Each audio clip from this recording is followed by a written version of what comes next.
บายดีพ่อแม่พี่น้องหลังจากไปได้เจอกันแต่เรื่องงานนั่นก็เลยยังไม่ทันได้ลงคลิปพี่น้องค่ะเหตุงานเราก็เลยบ่ได้ลงแม่มาหาพ่อแม่เหตุงานแล้วพี่น้องก็เลยแล้วตลาดคลองพี่น้องแม่มาหาจอดจอดให้นั่นเลยอยากซอยแม่พี่น้องโอเค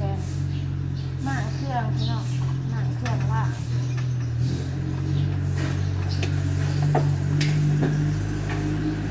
คือในกระทะของแทนเลย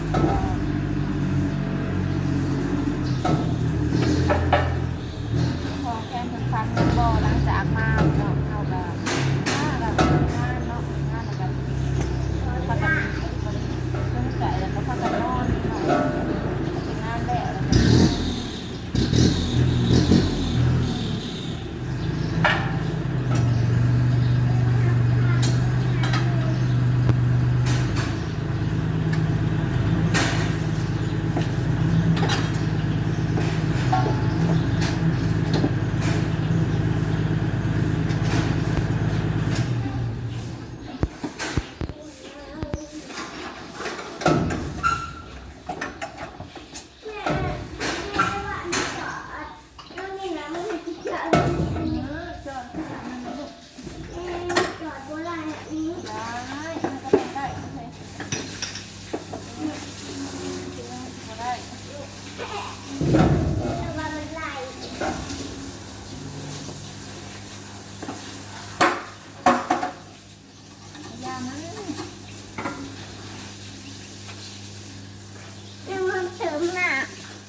หลังจากคุณเช็ดอีกแล้ว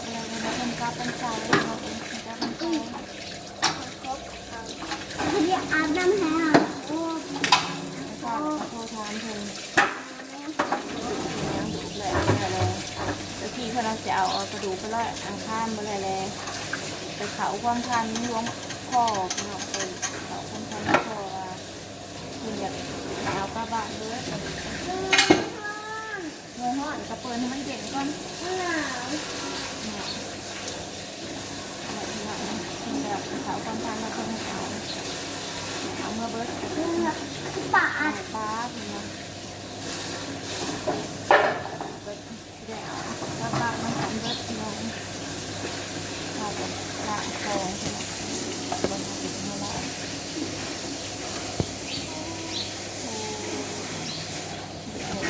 คนก็มีที่ชาตะตอกมานำตัวซอยตัวขวดสวัสดีครับปลาลุง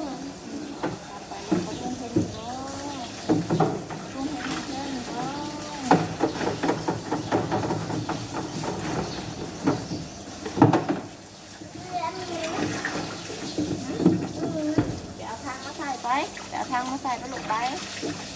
แต่ทางมาใส่อันไว้ให้งัวหน่อยเด้อไป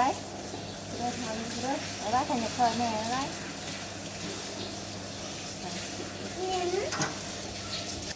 นมเสียพี่น้องนมแบบนมมันเป็นตอนมันบ่เอาด้วยพี่น้องหมาเครื่องบอลหลังเครื่องเขาเอาปิดนะแม่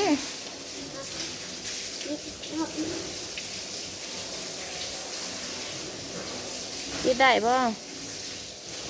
ตัวป่วนมึงทำตัวป่วนป่ะ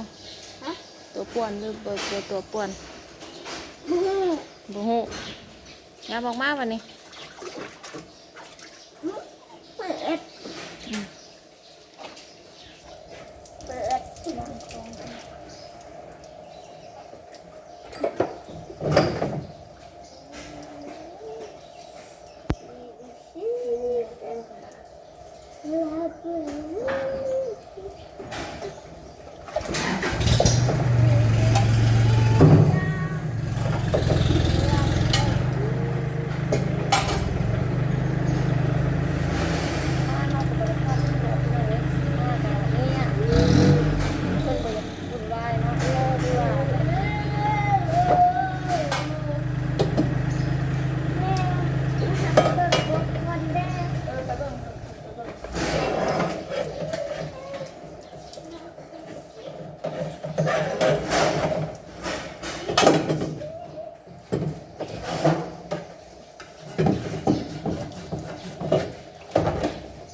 แม่รู้ว่าเอาหน้าก่อนถ้าเราต้องเอาหน้าเออ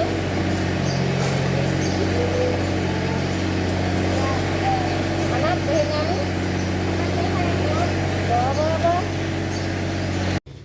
เฮานะมีวัวน้อย3 ตัวพี่น้องเบิ่งเนี่ยบ่ทันได้พอเดือนพอดาวซั่นนี่อันนี้ก็ประมาณทิศ2 ทิศ2 ทิศนี่แหละพี่น้องเนาะ2 ทิศกว่าแล้วก็สิหมดเดือนแล้วอันนี้ก็คือประมาณอันนี้ลงไปหา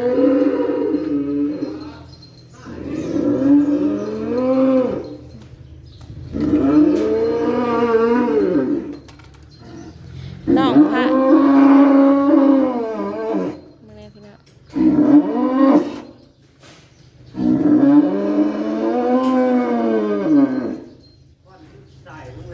แต่เก่ามึงคือบ่เห็นห้องใส่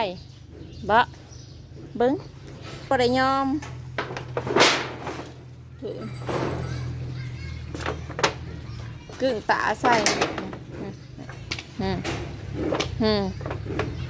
มันบ่ได้ยากน้องไผ่แซ่บมาถามว่าป้าทางเจ้าแผ่นดินไหวบ่ทางกรุงเทพน่ะก็ถึกน้องเป็นอะไรเนาะทางกรุงเทพพากันเห็นเอาลงอันไหนอยู่เป็นอะไรเนาะทางนะของแทนเพล่างอ่างแม่งแทนอยู่ทางนี้บ่ฮู้เมื่อยังเลยเพราะว่าเฮามันบ่มีตึกบ่มีหยังแล้วมันบ่ได้คิดยังเลยว่าสิเกิดขึ้นเนาะ มึงเลี้ยวได้เดียวนี่ ของแทนล่างอ่างมีป่าอยู่ตัวหนึ่งน้องไผ่แสนมาถามทางเจ้าแผ่นดินไหวบ่ซะทางกรุงเทพนะเฮ้ยทางกรุงเทพนั้นตึกถล่มบางบ่อนก็ตึกถล่มแผ่นดินไหวบางบ่อนก็ตึกถล่มมื้อนี้นะสร้างงัวตัวนี้ได้ล่างอ่างพี่น้องเอ้ยเหลือ1 ล่างประมาณ2 เทื่อ เปิดน้ำ ใส่ข่อยอีกใส่ปลาตัวนั้นเคี่ยวเบิ่งดูปลาตัวนั้นน่ะมันตัวใหญ่เลย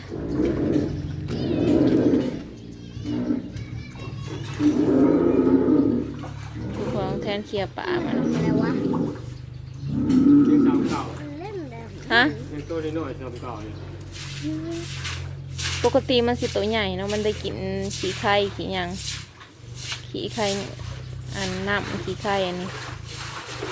ปกติมันสิได้อันนั้นเสี่ยวคนหนึ่งยังอาบน้ำอยู่ยังเล่นน้ำอันนี้อากาศร้อน โอ้ยยังตู่39อยู่เนาะสตาร์ทเนาะตัวนี้เนาะเองเนาะ เปิดน้ำเลยเปิดน้ำ